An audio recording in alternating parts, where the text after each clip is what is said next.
네, 안녕하세요. 동포세계 김용필입니다. 오늘 6월 14일인데요.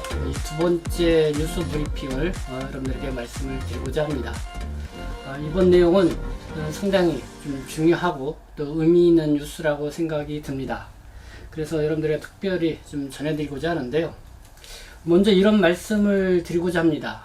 이 중국 동포 여러분들, 저 방송을 많이 보고 계시죠? 이 조선족, 참 이 한국 사회에서 이 심각하다 할 정도로 이 차별과 혐오에 지금 시달리고 있다고 생각이 듭니다.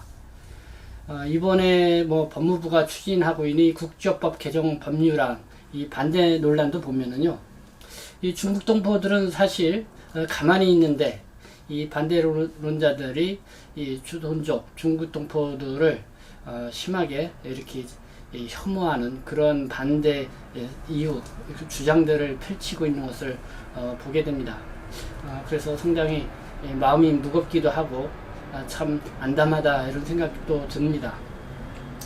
그래서 과연 언제쯤 이런 차별과 혐오에서 이게 해방될 수 있을까 그런 생각을 갖게 해봅니다. 근데 오늘 마침 의미 있는 뉴스가 이렇게 또 보도가 되어서요. 그래서 여러분들에게 말씀을 드리게 됐습니다. 이 차별금지법 제정을 위한 국민 동의 청원이 이 10만 명의 동의를 얻어서 청원이 성립되면서 이 국회 심사를 받게 됐다는 소식입니다. 이 국회 사무처가요, 오늘 6월 14일 오후 4시 42분경이에요. 차별금지법 제정에 관한 청원이 국민 10만 명 동의를 받아서 성립됐다고 이렇게 밝혔습니다.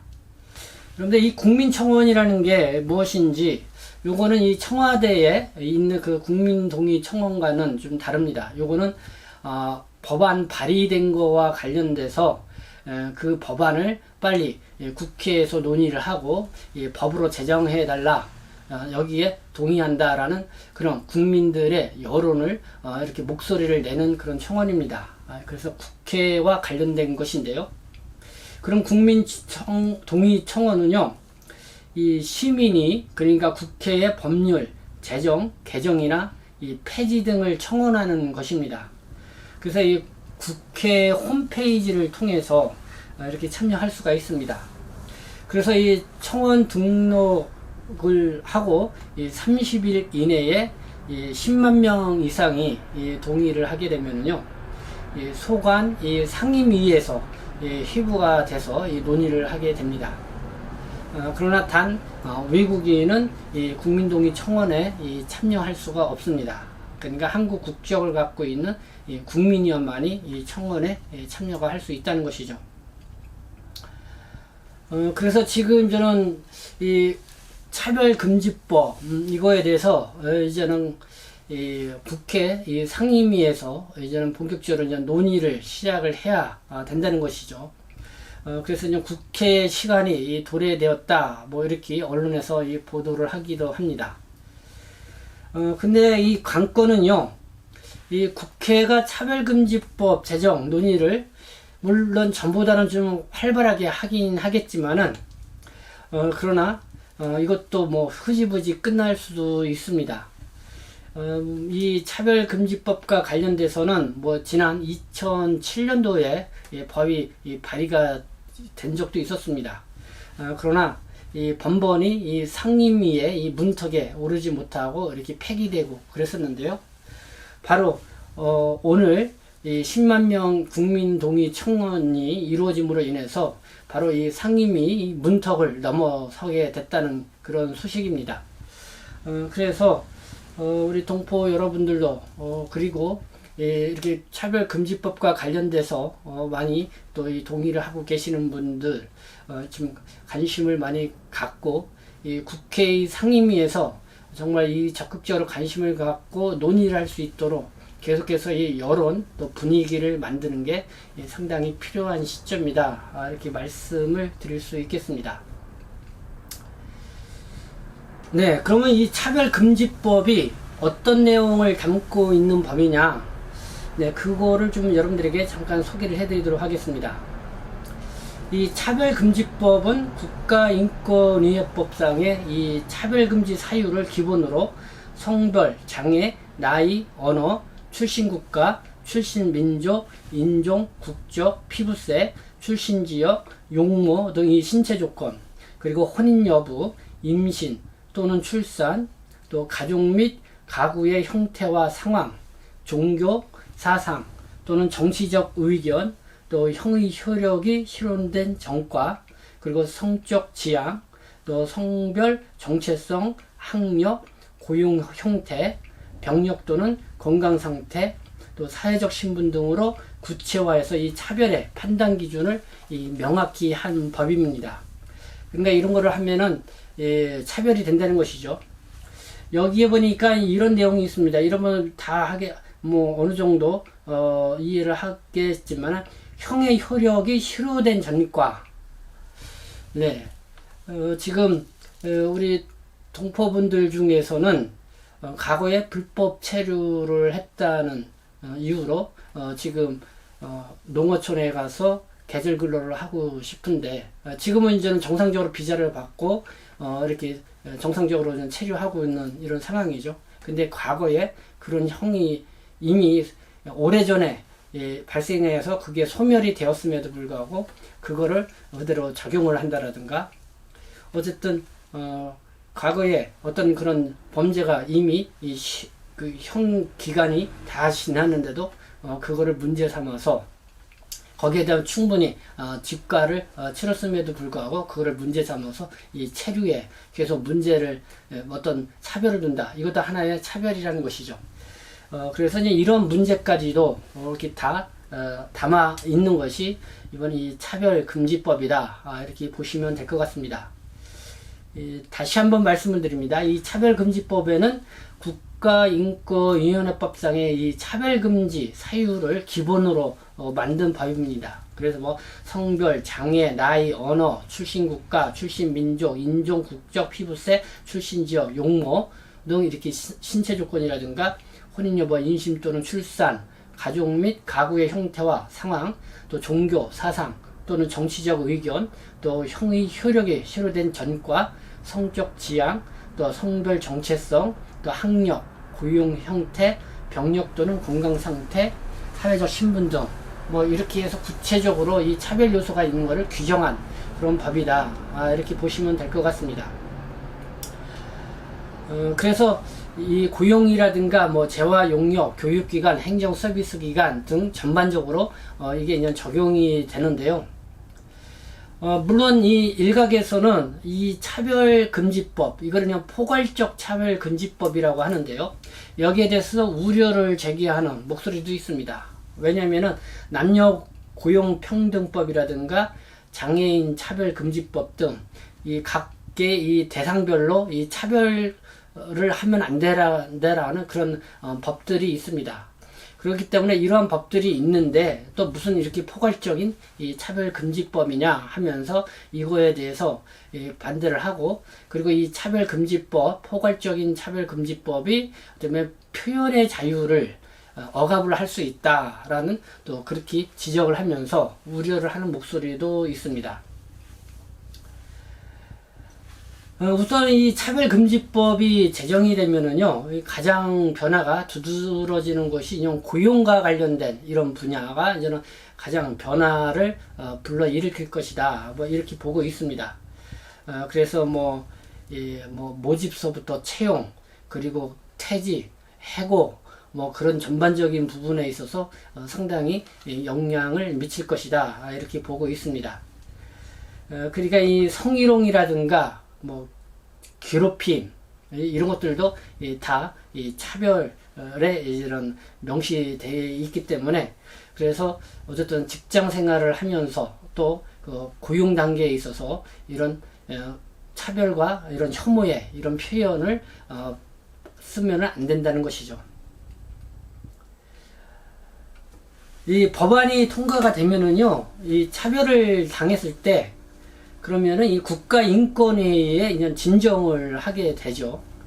그러면은 국가인권위원회가 이게 차별 요소가 있다 그러면은 보다 더 이 적극적으로 움직일 수 있는 그런 동력을 갖게 된다는 것입니다. 그래서 그때는 이 국가인권위원회는 이 국가 권력으로부터 어쨌든 이 불이익을 당했을 때 주로 움직이는 게 이제 국가인권위원회의 활동이었는데요.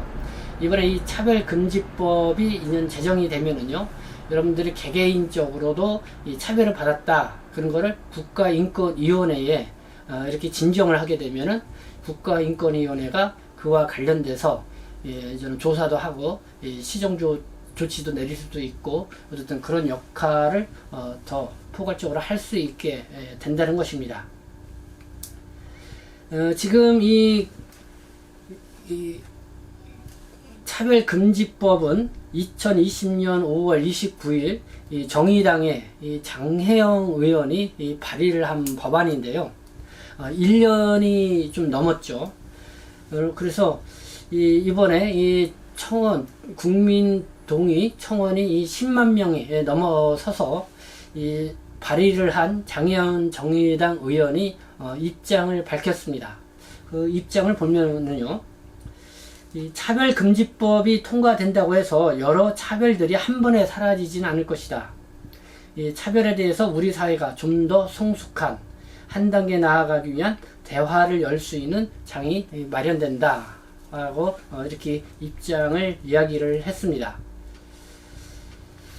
자, 이 차별금지법, 이 국민동의 청원, 요게 이제는 지난달 5월 24일 한 25세의 한 여성이 이 국민동의 청원의 글을 게시에 이제 올려가지고 여기에 이제 불이 붙어서 이렇게 이제 청원이 이제 22일 만에 10만 명을 넘어서게 됐는데요.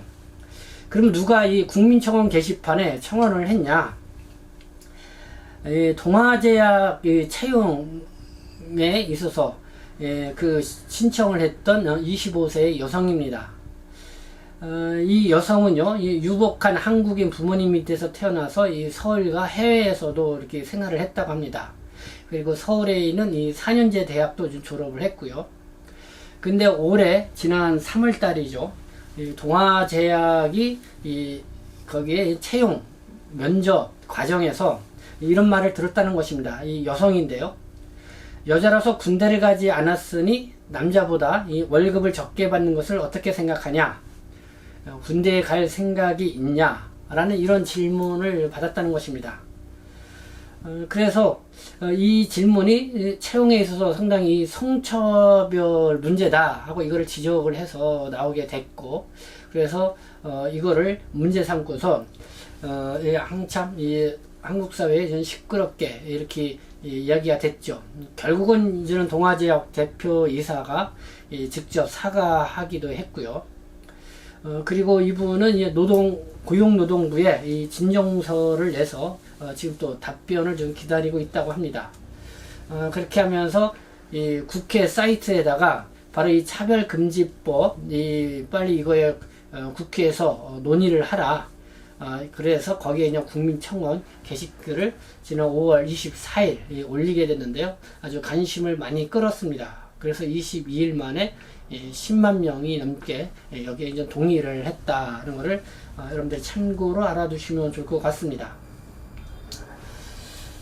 네, 이 국민 청원 이 게시, 여기는 물론 저는 한국 국적을 갖고 있는 국민만 참여를 할 수가 있습니다. 그러나 이 차별금지법에는 꼭 국민에게만 해당되는 것이 아니라 한국에 들어와 살고 있는 이주민, 외국인과 관련된 그런 차별이라든가 이런 것도 다 포괄적으로 담고 있습니다. 그래서 이 차별금지법에 대해서 이주민 그리고 각 나라의 이 대사들도 거기에 대한 입장이라 할까요? 이 한국의 차별금지법이 필요하다라는 그런 입장을 좀 밝히고 있는데요. 그래서 제가 이 언론에 나온 것을 좀 토대로 해서 그걸 한번 정리해 봤습니다. 이 여성신문요 5월 24일자를 보니까요, 그 외국인 이주민 노동자의 목소리가 실려 있었습니다. 이 우다야라이 이주노조 위원장인데요. 뭐라고 얘기를 했냐면요, 현재 한국에는 200만 명의 이주민들이 이주 노동자, 결혼 이주민, 동포, 난민 등 여러 신분으로 살고 있다. 그러나 결혼 이주 여성은 사회 구성원이 아니라 가사도우미로 생각하고 이주 배경 아이들은 학교에서 차별을 받고 있다. 난민들도 무슬림이라고 가짜라고 공격받고 있다. 이 코로나 상황에서는 바이러스 전파자로 낙인 찍혔고 코로나 정보 접근 소외, 재난지원금 배제, 고용보험과 고용유지 지원에서 배제됐다. 그리고 이주 노동자를 비롯해서 이 사회의 모든 이들에 대한 차별 없애기 위해 차별금지법이 하루빨리 제정되어야 한다. 네, 우다야라이 이주노조 위원장이 이렇게 발언하는 그런 내용을 여성신문이 5월 24일자의 기사에 이렇게 게재를 했습니다. 그리고 6월 11일에는요, 이 국가인권위원회 회의에서 이 주한, 세계 각국에 나와 있는 이 주한 대사들이 나와서 이 한국 사회에도 이 차별금지법이 있어야 한다라는 이런 목소리를 냈는데요. 유시스가 6월 11일 보도를 했습니다. 그럼 각국의 이 대사들이 이 어떤 주장을 했는지 뭐 그것도 제가 한번 정리해서 여러분들에게 말씀을 드리도록 하겠습니다. 필립 피 터너, 이 뉴질랜드 주한 대사입니다. 뉴질랜드에서는 안타깝게도 외국인 혐오와 인종차별 현상이 나타나고 있다. 지난 1993년 제정된 차별금지법이 대응할 수 있는 수단으로 작용하고 있다. 그리고 필리프 루포르 프랑스 주한대사입니다. 최근 코로나19로 이 차별과 혐오가 더 큰 사회 문제로 드러나고 있다. 차별은 어디서나 존재하고 위협이 되고 있다. 최근에는 코로나19로 아시아에 대한 차별과 혐오가 더욱 심각하게 발생하고 있다. 이것은 단순 입법의 문제가 아니라 사회의 시각과 의견에 대한 문제이며 또 사회적 시각을 바꾸기 위해 국가가 다양한 캠페인도 진행하고 스포츠, 교육, 의료 등 접근성 보장을 위한 노력을 기울여야 한다. 그리고 마이클 데네허 캐나다 이 주한대사입니다. 캐나다는 인권법을 통해서 여성, 성소수자를 위한 권리가 향상되는 등 인권에 대한 인식이 높아지고 또 포용을 위한 사회를 만들 수 있었다. 라고 이렇게 얘기를 했습니다. 그래서 법적 틀로 차별을 예방해야 한다. 이런 목소리를 냈고요. 또 마지막으로요, 이 수산네 윤네스 노르웨이 서기관입니다. 이 혐오 표현이 계속 나타나면 동등한 자격으로 할 수 있는 기회들이 사라지면서 민주주의가 쇠락된다. 이 노르웨이는 지난 2017년 포괄적 차별금지법을 제정해 특정 개인이나 복수에 대한 성별, 장애, 인종, 성적 지향에 대한 차별 혹은 혐오 표현을 하는 것을 금지했다. 네, 이 노르웨이의 이 사례를 이렇게 얘기를 해줬습니다. 네, 이 차별금지법, 네, 국민청원, 동의청원이 10만 명이 넘어서 이제는 국회 상임위에 이 상정이 돼서요, 이제 본격적인 논의에 들어갔다. 그러나 이걸로 이 법이 제정된 것은 아닙니다. 어쨌든 더 적극적으로 이 문제가 논의될 수 있도록 우리가 계속해서 관심을 갖고 여기에 좀 여론과 목소리를 내는 게 필요하다 이렇게 생각합니다. 이 방송을 보시고 계시는 이 중국 동포 여러분들을 비롯해서 여러 또 고려인 동포분들 또 뭐 여러 우리 동포분들도 이 한국 사회에 참 이렇게 살면서 이 차별과 혐오 많이 시달리고 계시리라 생각합니다. 그래서 참 하고 싶은 말씀도 많이 있을 거라고 생각이 드는데요. 시청을 하시고 그런 하고 싶은 말씀들 이와 관련돼서 이 댓글로 여러분들이 또 이렇게 말씀을 해주시면은 이게 또 하나의 또 여론을 형성을 하는데 큰 역할을 하리라 생각합니다. 네, 가끔씩 저의 방송을 보시고 아직 제가 이 방송을 매끄럽게 이렇게 진행을 하지 못하지만은 저의 방송을 보시고 이렇게 눈물을 흘리신다고 하는 이 동포분들의 이야기를 이렇게 몇 분한테 이렇게 들은 적이 있었습니다. 그만큼 참 한국 사회에서 모국이라고 하는 한국 사회에 와서 정말 서러움을 많이 겪고 계시기 때문에 제가 조금이나마 이 동포분들의 마음을 이렇게 좀 위로해주고 좀 이렇게 해드리려고 이렇게 좀 방송을 하는 것 그거를 들으시고 이렇게 눈물을 핑 돌았다고 하는 그런 분들의 얘기를 좀 가끔씩 듣는데요. 어쨌든 이러한 날이 없도록 우리가 더 함께 힘을 모으고 목소리를 내야 되지 않을까 생각합니다. 그래서 오늘 이렇게 이제 차별 금지법 국민동의 청원이 10만 명이 넘어서 국회 상임위에서 이렇게 본격적으로 논의를 할 그런 분위기 환경이 되었다. 여기에 좀 우리가 좀 한 목소리를 낼 필요가 있지 않나 이렇게 생각이 들어서 오늘 주역에 여러분들에게 말씀을 드렸습니다. 네, 저희 방송을 애청해 주신 여러분들께 진심으로 감사드립니다. 정말 우리의 좀 뭔가 이 모국사에서 살기 좋은 이 사회를 만들기 위해서 우리가 다 같이 노력해야 되지 않을까 생각합니다. 네, 지금까지 시청해 주셔서 감사합니다. 저는 동포세계신문 대표 편집자 김용필이었습니다.